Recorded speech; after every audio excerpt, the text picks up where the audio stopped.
The Galactic Xenobiology Institute's most advanced lecture hall buzzed with anticipatory energy as students from across the known galaxy filed into their assigned atmospheric pods. Professor Xylak, Distinguished Chair of Dangerous Organism Studies, made his entrance with characteristic theatrical flair. His 4 independently mobile eyes swept across the diverse assembly, while his 12 primary tentacles danced through the air, adjusting the complex holographic projection systems that would soon display some of the most terrifying botanical specimens ever catalogued. Esteemed colleagues and students, Professor Xylak began, his voice carrying the weight of decades spent studying the galaxy's most lethal lifeforms. Today marks a very special occasion in our curriculum. We embark upon what many consider the pinnacle of dangerous organism studies, an examination of the botanical hellscape that exists upon the notorious death world designated as Earth by its indigenous population. The lecture hall fell into hushed silence. Even the normally chattering gas-form vortex students contained within their environmental suits stopped their perpetual swirling.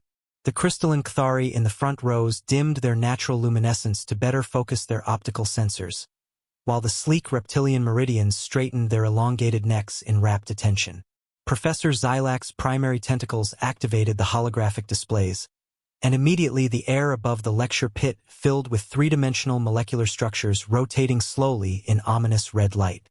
What you see before you represents just a fraction of the chemical warfare compounds that Earth's flora have evolved to produce. Alkaloids, glycosides, oxalates, terpenes, each one a sophisticated molecular weapon designed by millions of years of evolutionary arms races. In the back corner of the amphitheater, an especially modified atmospheric pod designed to accommodate a carbon-based oxygen breather, sat the Institute's newest and most unusual exchange student.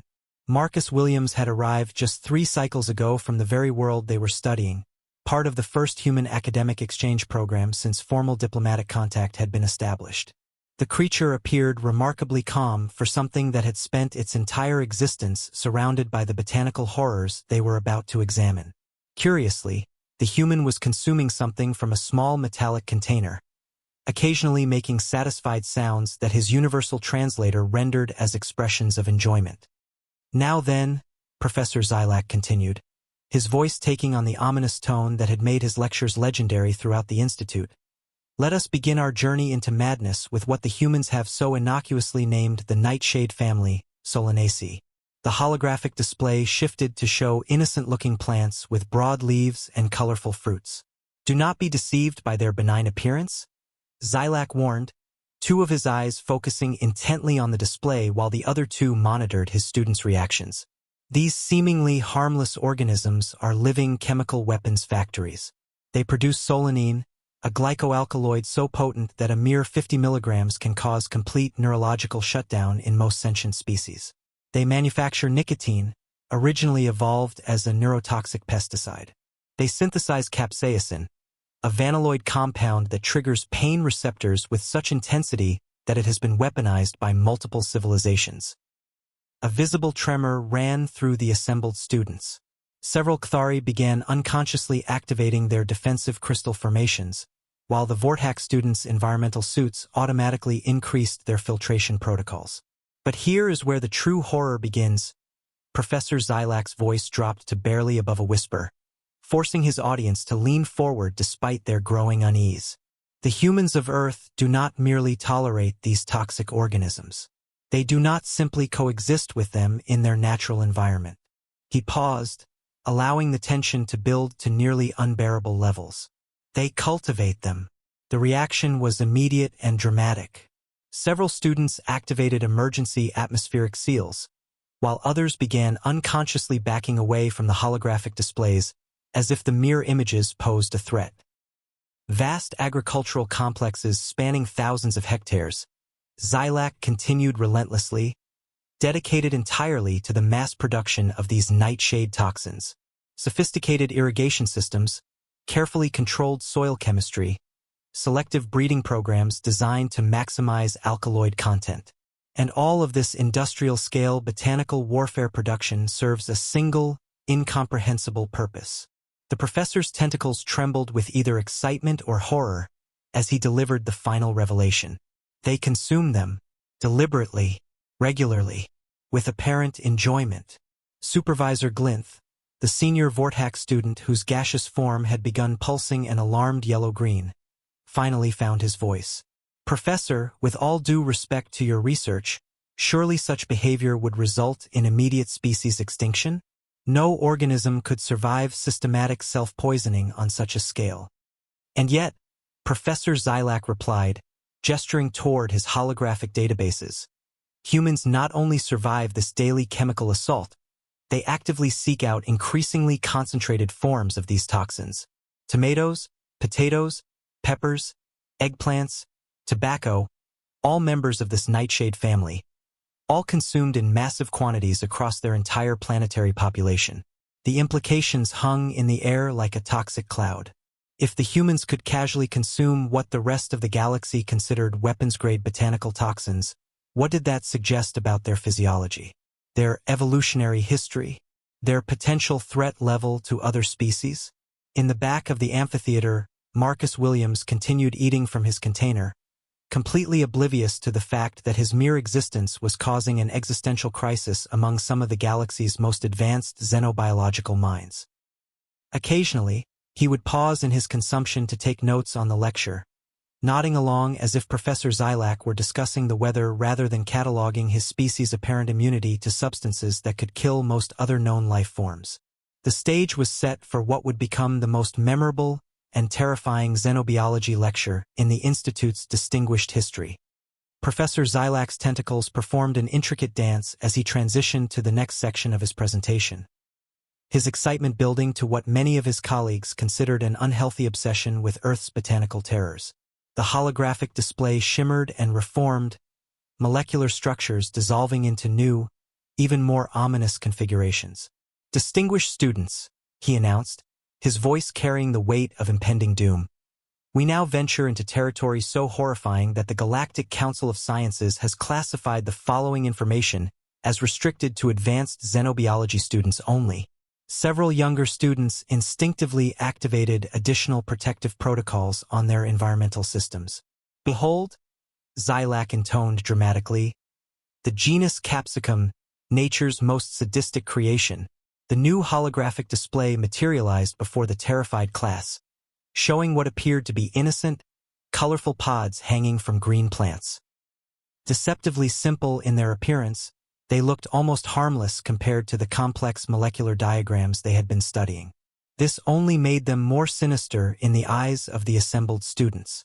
Do not be fooled by their benign appearance, Professor Xylac warned, his four eyes rotating independently to gauge each student's reaction. These organisms represent the pinnacle of chemical warfare evolution. They produce a compound so diabolical, so perfectly designed for inflicting torment, that it defies comprehension. He paused for dramatic effect, allowing his words to sink into the increasingly horrified minds of his audience. Capsaicin, he whispered the word like a curse, originally evolved by these plants as the ultimate mammalian deterrent. This vanilloid compound binds directly to pain receptors, creating a sensation of burning so intense that it triggers immediate flight responses in every tested species. The plant's evolutionary strategy was simple and brilliant, make consumption so agonizing that no creature would ever attempt it twice. Student Krex, a middle-aged Cthari researcher whose crystalline carapace had been steadily shifting from its normal blue-white to an anxious orange glow, raised one of his primary manipulator claws. Professor, surely such an effective deterrent would make these plants completely avoided by all sentient life? The evolutionary pressure alone would ensure. Ah! Professor Xylac interrupted, his tentacles writhing with what could only be described as academic ecstasy. That is precisely what any rational species would conclude. And indeed, that is exactly what happened with every single spacefaring civilization we have encountered. His voice rose to a fever pitch. Every species except one. The implications hit the class like a photon torpedo. Supervisor Glinth, the senior Vortex student whose gaseous form was contained within a state-of-the-art environmental suit, began pulsing an alarmed yellow-green that indicated severe distress among his species.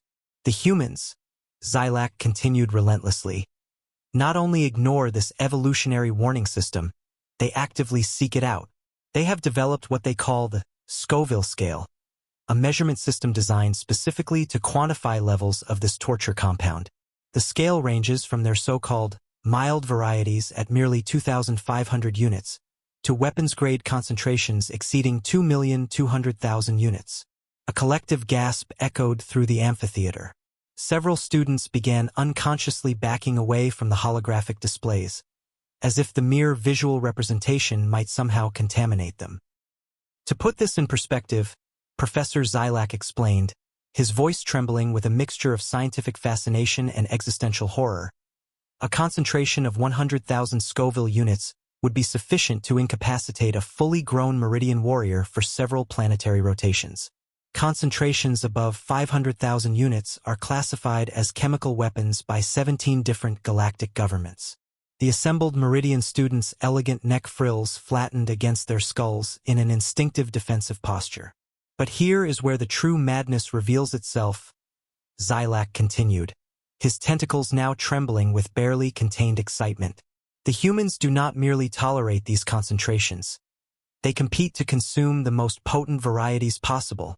They hold organized contests, filmed for entertainment purposes, where participants deliberately consume increasingly dangerous specimens.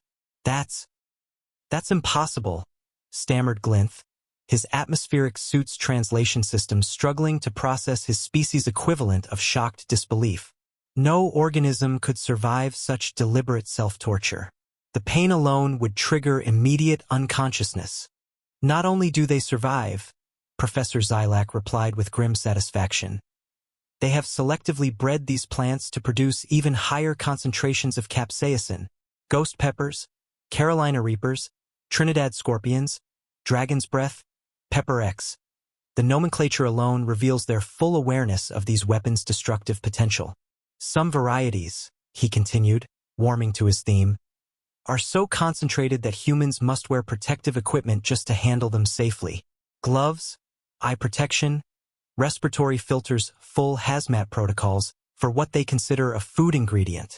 At that precise moment, Marcus Williams, who had been quietly finishing whatever he had been consuming from his metallic container, reached into what appeared to be a secondary food storage unit and withdrew what was unmistakably a small, bright red capsicum pod.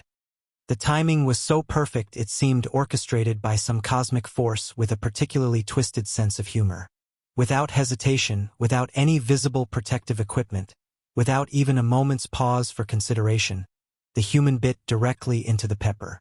The effect on the classroom was immediate and devastating.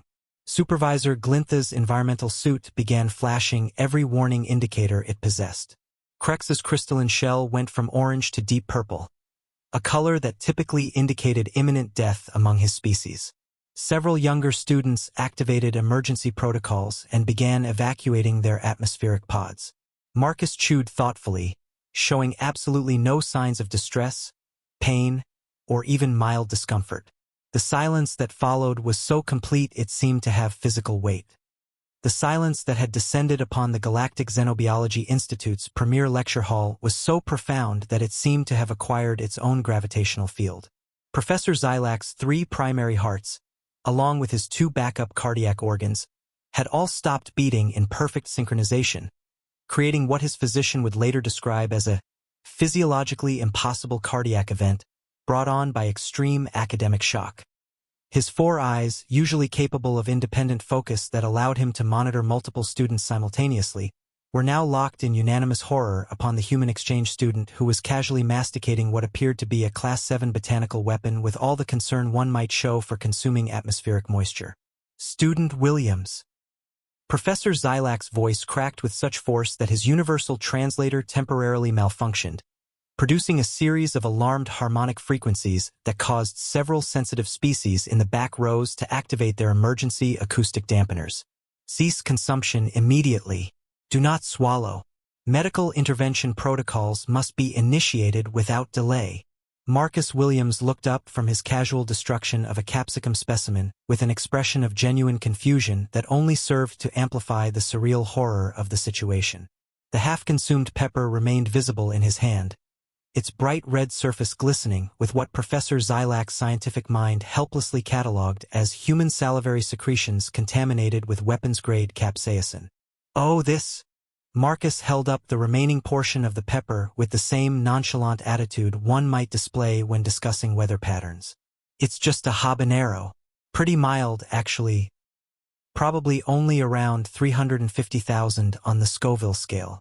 My grandmother grows way hotter stuff in her backyard garden. Want to try some?" The offer to share what amounted to a chemical weapon landed on the assembled class like an antimatter explosion. The immediate response was swift and decisive. 17 students activated full emergency evacuation protocols simultaneously, creating a cacophony of warning sirens, atmospheric containment breaches, and panicked communications with campus security. Krex, the elderly Cthari researcher whose crystalline carapace had progressed through the entire spectrum of stress response colors, made a sound that his species translator rendered as something between a death rattle and a prayer to ancestral spirits. His protective shell had now achieved a deep purple that typically indicated the final stages of terminal shock. "Mild," Professor Xylak sputtered, his tentacles performing what could only be described as an interpretive dance of academic hysteria. That concentration of capsaicin represents sufficient chemical weaponry to incapacitate a squadron of Meridian shock troops. The alkaloid saturation alone should have triggered immediate respiratory failure, nervous system collapse, and catastrophic cellular breakdown.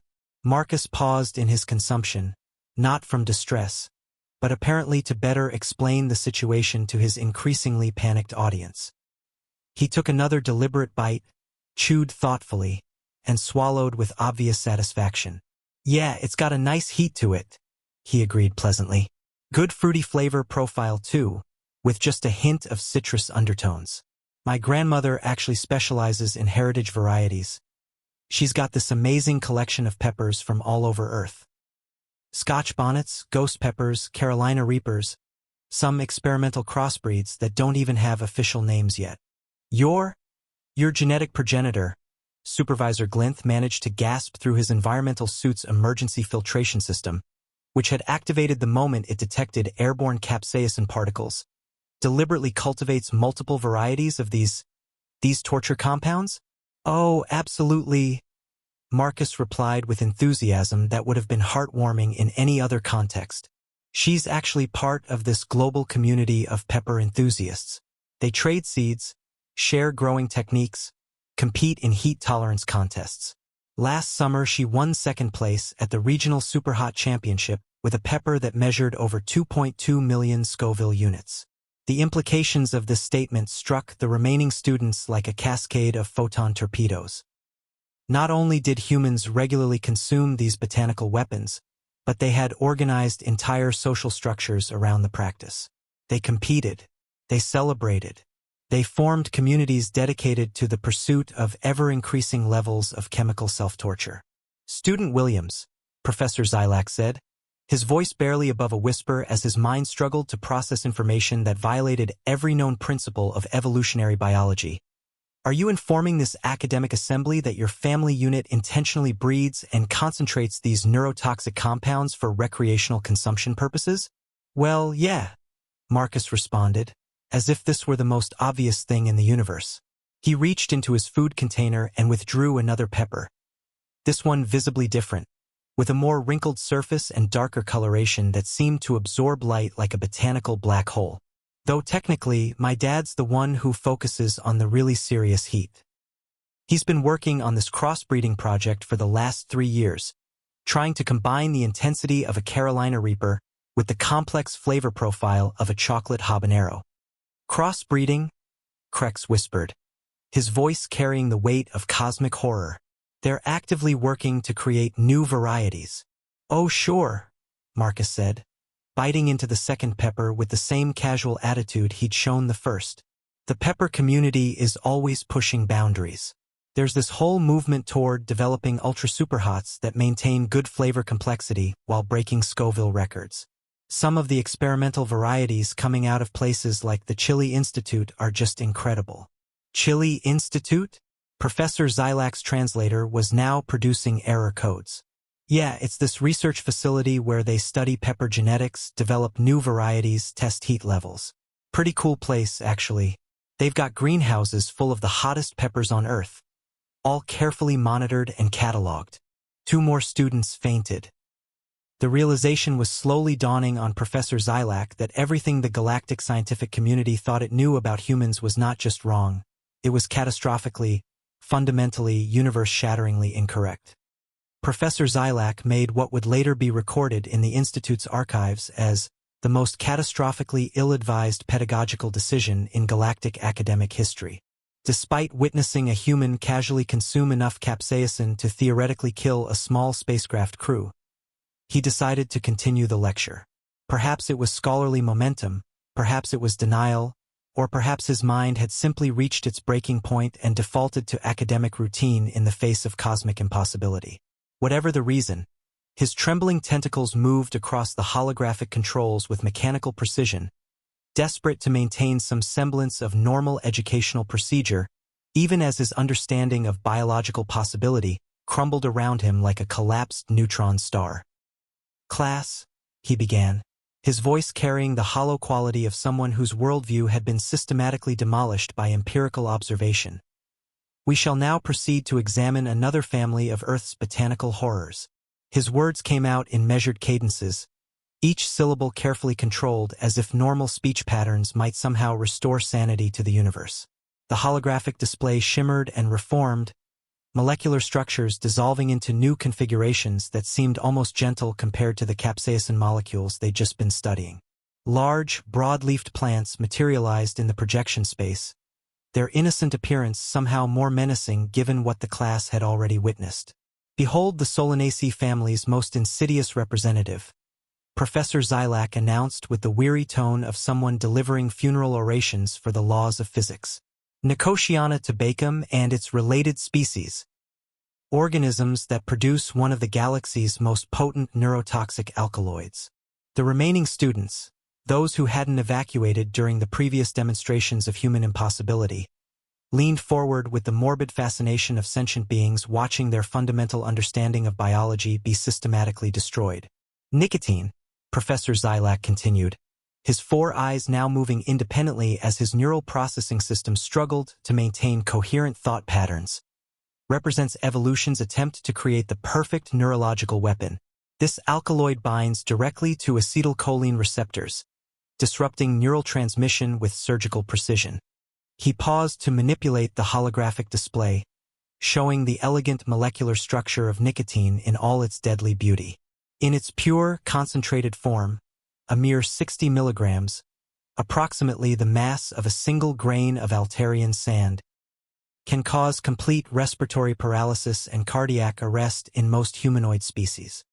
Supervisor Glinth, whose environmental suit had been running continuous atmospheric analysis since the pepper incident, made a sound that his translator rendered as whimpering in mathematical notation. The truly horrifying aspect of this compound, Professor Xylac pressed on with the relentless determination of someone who had committed to seeing academic disaster through to its conclusion, lies not merely in its lethality, but in its method of deployment. The humans have historically harvested these leaves, processed them through careful curing techniques to concentrate the alkaloid content, and then, his voice dropped to barely above a whisper, as if speaking too loudly might somehow make the following information more real. They combusted the processed plant matter and deliberately inhaled the toxic vapors directly into their respiratory systems. The silence that followed was punctuated only by the sound of Crex's crystalline carapace developing stress fractures. "For recreational purposes," Professor Xylac added weakly.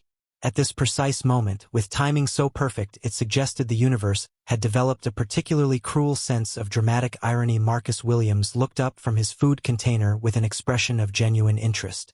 "Oh yeah, tobacco," he said conversationally, as if they'd been discussing something as mundane as atmospheric pressure readings. "My great-uncle Jake used to smoke 2 packs a day before he finally quit when I was little. Nasty habit, terrible for your lungs and cardiovascular system. Though we do still grow some tobacco plants in our family garden." The words "grow some tobacco plants" hit the assembled class like antimatter meeting matter. Several students began involuntarily calculating evacuation routes to the nearest medical facilities. Your family unit deliberately cultivates nicotine-producing organisms? Krex managed to whisper, his voice barely registering on the audio pickups as his species approached complete systemic shutdown. Just a few plants, Marcus replied with the same casual tone, he might use to discuss soil moisture levels. Not for smoking, obviously. That stuff will kill you eventually. But some of the younger leaves are actually pretty interesting in salads when they're harvested early in the growing season. As if to demonstrate this incomprehensible statement, Marcus reached into his food container and withdrew what appeared to be a fresh, green leaf. The leaf was clearly recognizable from the holographic displays they'd just been studying, the distinctive shape, the prominent veining, the slightly fuzzy texture that indicated the presence of alkaloid-producing trichomes.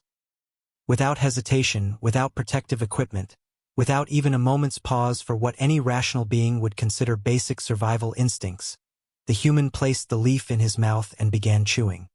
The remaining students didn't scream this time. They had progressed beyond screaming into a realm of psychological shock that their translators couldn't adequately process.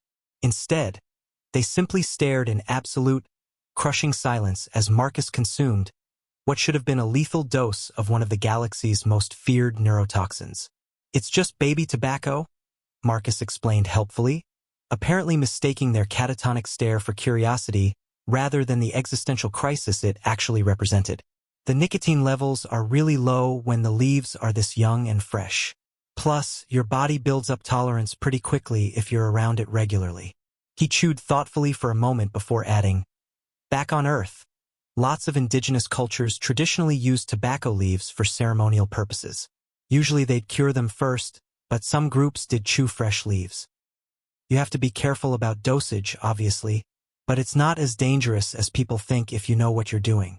Professor Xylak's universal translator gave up entirely and began emitting a sound that could only be described as electronic sobbing. The implications were stacking up like debris from a collapsing space station. Not only did humans regularly consume multiple classes of botanical toxins, they had been doing so for thousands of years. They had cultural traditions built around it. They had developed tolerance mechanisms.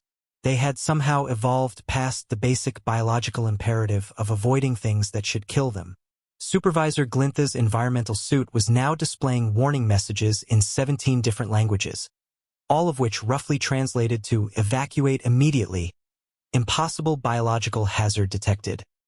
Professor Xylak stood at the epicenter of what was rapidly becoming the most documented case of complete academic breakdown in the Institute's 3,000-year history. His tentacles had begun moving in patterns that xenopsychologists would later classify as recursive trauma loops, while his 4 eyes had developed an involuntary tic that caused them to focus and unfocus in rapid succession, as if his visual processing centers were desperately trying to reject the empirical evidence before them. The realization that he was witnessing something that fundamentally violated every known principle of evolutionary biology had moved beyond mere scientific curiosity into the realm of existential crisis. The human sitting before him wasn't just surviving the consumption of multiple plant toxins. He was demonstrating that everything the galactic scientific community believed about biochemistry, evolutionary pressure, and basic survival instincts was horrifyingly incomplete. Yet some deeply ingrained academic instinct, perhaps the same psychological mechanism that compels researchers to continue taking measurements even as their spacecraft descends into a star, drove him forward. If he was going to witness the complete destruction of xenobiological science, he was at least going to document it properly. Student Williams, Professor Xylak said, his voice carrying the hollow quality of someone who had stared into the abyss and found it staring back with friendly interest. Perhaps you could enlighten this academic assembly about your species' broader dietary practices? For the advancement of scientific knowledge, naturally. Marcus looked up from organizing his lunch container, his expression brightening with the enthusiasm of someone who genuinely enjoyed sharing information about his homeworld. This pleasant, helpful demeanor somehow made the situation infinitely more terrifying to the assembled aliens, who were beginning to understand that the human wasn't even aware that he was systematically demolishing their understanding of biological possibility. "Sure thing, Professor," Marcus replied with genuine enthusiasm. Well, let's see. I started my day with coffee, obviously.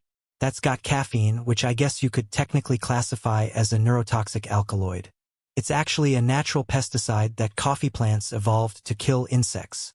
The casual mention of beginning each day with deliberate neurotoxin consumption sent a ripple of horror through the remaining students.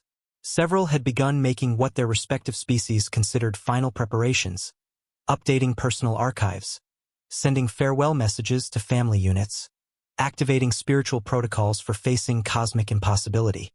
Marcus reached into his pack and withdrew a metallic cylindrical container, unscrewing the top with practiced ease. Want some? I made it strong this morning, probably about 4 shots of espresso in here. The aromatic compounds that emerged from the container triggered immediate emergency responses from every environmental system in the lecture hall. Supervisor Glintha's suit began cycling through its entire emergency protocol database, unable to classify the airborne molecules it was detecting. Warning lights bathed the amphitheater in pulsing red illumination as atmospheric processors struggled to identify and neutralize what they perceived as a widespread chemical weapons attack. Coffee contains caffeine? Crex's voice was barely a whisper, his crystalline structure now showing visible fracture patterns that indicated his species' equivalent of complete psychological collapse. Oh yeah, tons of it, Marcus replied cheerfully, raising the container to his lips and taking a substantial drink. Arabica beans typically have about 12 milligrams per gram of ground coffee, while Robusta varieties can have almost twice that concentration. This morning's blend was mostly Guatemalan Antigua with some Ethiopian Yirgacheffe, so probably somewhere around 15 milligrams per gram. He paused thoughtfully, apparently performing mental calculations while the assembled aliens contemplated the mathematical implications of his casual poison consumption. I probably had about 400 milligrams of caffeine total, Marcus concluded with satisfaction. Maybe a bit more. I tend to make my coffee pretty strong. Professor Xylak's 3 primary cardiac organs stopped functioning entirely for approximately 12.7 seconds, a duration that his medical records would later note as physiologically impossible but empirically verified. When they resumed beating, it was with an irregular rhythm that suggested his autonomic nervous system had given up trying to maintain normal biological functions in the face of incomprehensible data.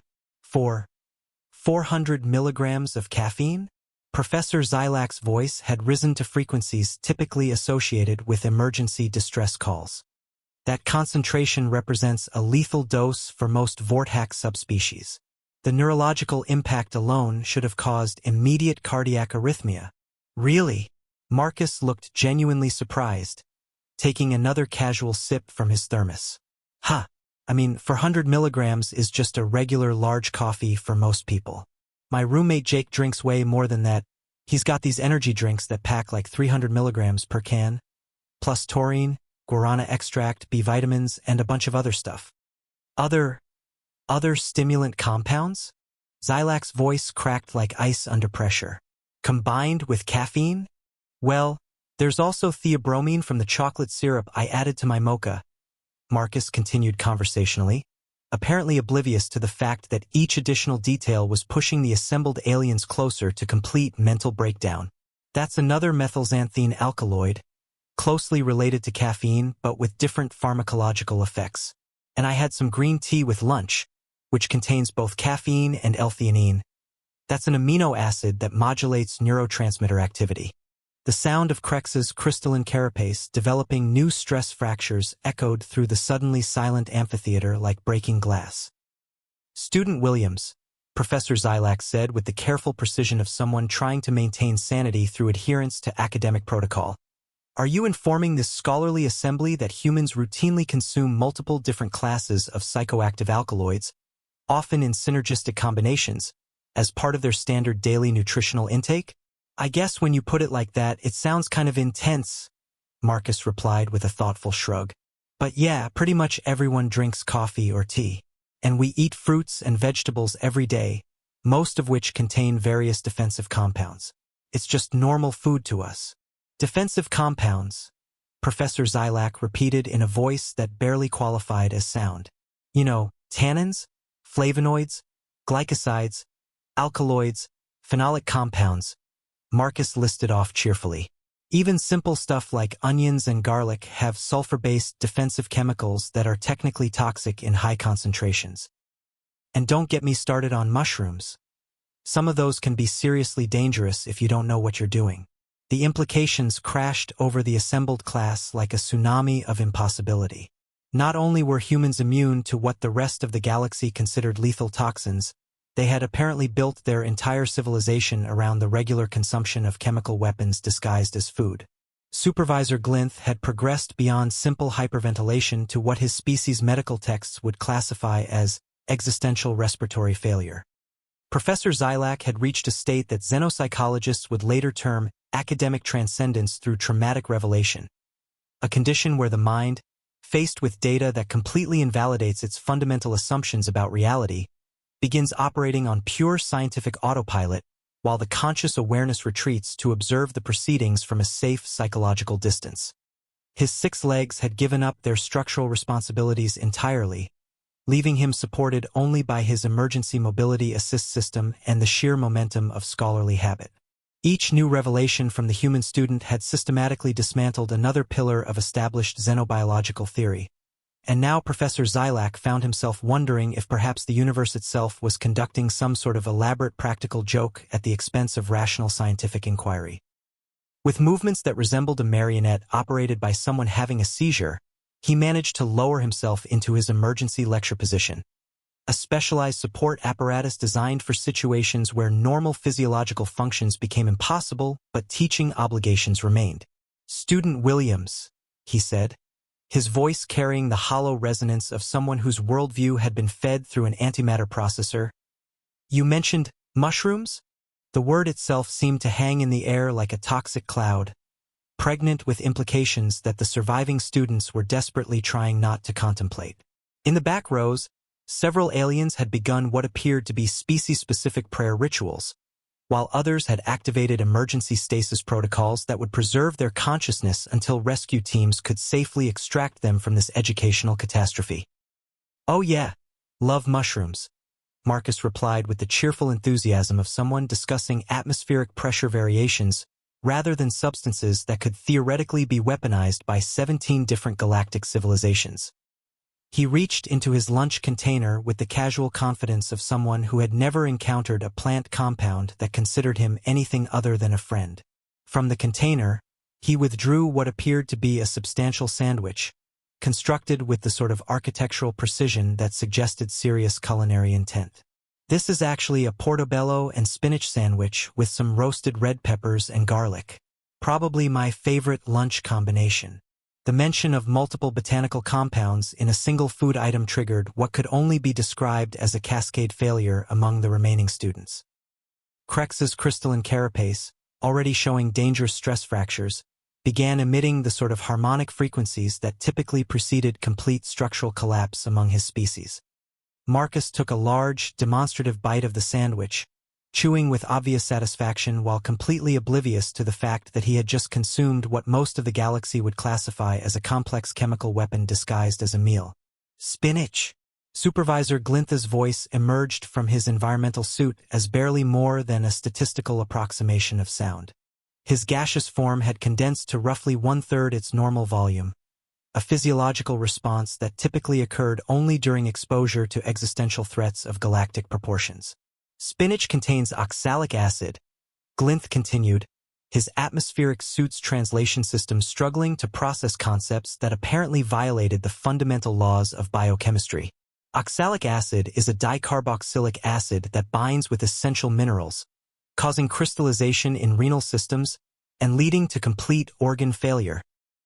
Marcus nodded enthusiastically while continuing to chew, apparently treating this information as an interesting academic tidbit rather than a description of how he should theoretically be dying right now. "Yeah, oxalates," he agreed conversationally. "You're definitely not supposed to eat massive amounts of raw spinach. There are actually cases of people getting kidney stones from drinking like 2 liters of green smoothies every day. But moderate amounts are fine, especially when you cook it like this." He gestured to his sandwich with the sort of casual pride normally reserved for minor engineering achievements. "Plus, I've got feta cheese in here, and the calcium helps bind the oxalates during digestion so they don't get absorbed as readily. It's actually a pretty common food combination back on Earth: spanakopita, spinach, and ricotta lasagna, spinach salads with cheese. We figured out the biochemistry thousands of years ago. Professor Zilak's mind began processing this information with the detached fascination of someone watching their own species' understanding of biology spontaneously combust. Your species has developed deliberate countermeasures? You have learned to neutralize mineral-binding toxins through strategic nutritional chemistry. I guess you could call it that, Marcus replied thoughtfully, taking another bite that contained enough oxalic acid to theoretically incapacitate a Meridian battlecruiser's crew. We just call it cooking. Like, you can't eat raw kidney beans because they contain phytohemagglutinin. That's a lectin that's seriously nasty stuff. But if you soak them overnight and then boil them at a rolling boil for at least 10 minutes, it completely denatures the protein and they're perfectly safe.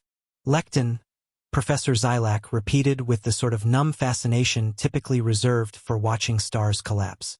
Another class of toxin. Oh, tons of plants produce lectins, Marcus continued with educational enthusiasm. Beans, grains, nightshades, even some fruits. But humans have been eating them for basically our entire agricultural history. We developed processing techniques, soaking, fermenting, cooking, sprouting, that break down or neutralize most of the problematic compounds. The implications were stacking up like debris from a systematic demolition of scientific understanding. Not only had humans somehow evolved immunity to botanical toxins, they had developed cultural and technological systems for neutralizing the ones that still pose threats. They weren't just surviving in spite of their planet's chemical warfare vegetation. They had turned the entire ecosystem into a food production system. Marcus reached into his container again and withdrew what appeared to be a small, red fruit covered with tiny seeds, a configuration that Professor Zilak's traumatized mind immediately began cataloging for potential toxicity.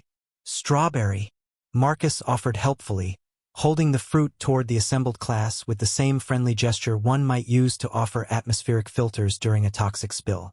The word strawberry hit the remaining students like a concentrated burst of cosmic radiation.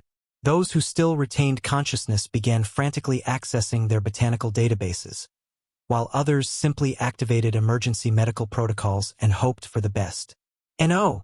came a collective scream from every functional translator in the amphitheater, the sound creating a harmonic resonance that temporarily overloaded the facility's acoustic dampening systems. Marcus paused, the strawberry halfway to his mouth, looking around with genuine confusion that only served to amplify the surreal horror of the situation. What's wrong with strawberries? Professor Zilak consulted his plant database frantically. Strawberries contain salicylic acid, the base compound for aspirin synthesis, and the seeds contain amygdalin, which releases hydrogen cyanide when digested. "Ha!" Marcus said, taking a bite anyway. "I mean, you'd have to eat like a ton of strawberry seeds to get enough cyanide to hurt you. And the salicylic acid is actually good for you in small doses, anti-inflammatory properties." The sound of multiple species having simultaneous nervous breakdowns filled the classroom. "Student Williams," Professor Zilak said, his voice barely audible, "is there any plant from your world that your species doesn't consume?" Marcus thought for a moment. "Well, yeah, obviously. Poison ivy, poison oak, deadly nightshade, castor beans, oleander, lots of stuff we don't eat." A collective sigh of relief started to emerge from the class. "Though," Marcus added thoughtfully, "castor oil used to be used as medicine, and oleander has cardiac glycosides that are used in heart medications. And some people do eat small amounts of bitter almonds even though they contain cyanide compounds." The sighs turned back into screams. Professor Zilak consulted his emergency botanical database with the desperate efficiency of someone trying to prevent the complete collapse of galactic scientific understanding. His tentacles moved across the holographic interface with mechanical precision while his mind reeled from the systematic destruction of everything he had believed about evolutionary biology, toxicology, and the fundamental principles of survival. The strawberry data materialized in the projection space above his workstation, and what he saw there completed his transformation from distinguished academic to cosmic horror witness. His 4 eyes processed the information with the sort of clinical detachment that occurs when reality becomes too impossible to experience emotionally. "Strawberries," he said, his voice carrying the hollow quality of someone reading from a script written by malevolent cosmic forces. "Contains salicylic acid, the base compound from which acetylsalicylic acid is synthesized for pharmaceutical applications. Additionally, the seeds contain amygdalin, a cyanogenic glycoside that releases hydrogen cyanide when metabolized by digestive enzymes." The remaining students, those few who had somehow survived the previous revelations without complete mental collapse, stared at Marcus with the sort of morbid fascination typically reserved for watching neutron stars collide. They had moved beyond shock into a realm of scientific acceptance where impossible had become merely improbable, and improbable had become Tuesday. "Ha!" Marcus said thoughtfully, examining the strawberry with genuine academic interest. "I mean, you'd have to eat something like a kilogram of strawberry seeds to get enough cyanide to cause problems. And the salicylic acid content is actually beneficial in small doses. It's got anti-inflammatory properties, which is why willow bark tea was used medicinally for centuries before we synthesized aspirin." He bit into the strawberry with the same casual confidence he had displayed throughout his systematic demolition of xenobiological theory. Chewed thoughtfully, swallowed with apparent satisfaction. The sound of multiple species experiencing simultaneous existential crises filled the amphitheater, a symphony of biological impossibility that the acoustic system struggled to process into comprehensible frequencies. "Student Williams," Professor Zilak said, his voice barely registering above the ambient noise of civilizational collapse, "I must ask you a question of critical scientific importance, and I require your complete intellectual honesty in response." "Sure thing, Professor," Marcus replied, reaching for another strawberry from what appeared to be an inexhaustible supply of botanical weapons disguised as snacks. Professor Zilak's tentacles trembled as he formulated what he knew would be either the most important or most terrifying question in the history of interstellar xenobiology. "Your species. When you explore space, when you encounter new worlds with previously unknown flora, do you?" His voice dropped to barely above a whisper, as if speaking too loudly might somehow make the answer more real. "Do you taste them?" Marcus brightened with the enthusiasm of someone discussing a favorite hobby rather than describing what amounted to systematic chemical weapons testing using sentient beings as experimental subjects. "Oh yeah, absolutely," he replied with infectious excitement. "I mean, we're careful about it, obviously. Standard protocol is to start with really small amounts. Maybe rub a tiny bit on your skin first to test for contact reactions, then touch it to your lips for a few minutes, then try just a little bit on your tongue to see if there are any immediate effects." Professor Zilak felt his consciousness beginning to detach from his physical form as the implications of systematic human toxin testing protocols crashed over him like a tsunami of impossibility. The first human xenobotanist teams were actually incredibly excited about some of the flora they found on Proxima Centauri b. Marcus continued with the sort of academic enthusiasm that would have been heartwarming under any other circumstances. "There's this root vegetable there that's got this amazing spicy sensation from some kind of sulfur-based compound that's completely different from anything we have on Earth. The preliminary reports said it was like wasabi, but with this incredible depth of flavor." And the Kepler 442b expedition, Marcus went on, apparently oblivious to the fact that each additional detail was pushing the assembled aliens further into psychological territory that had no maps, found these incredible fruits that are supposedly amazing, even though they contain trace amounts of compounds that would be lethal to most known species.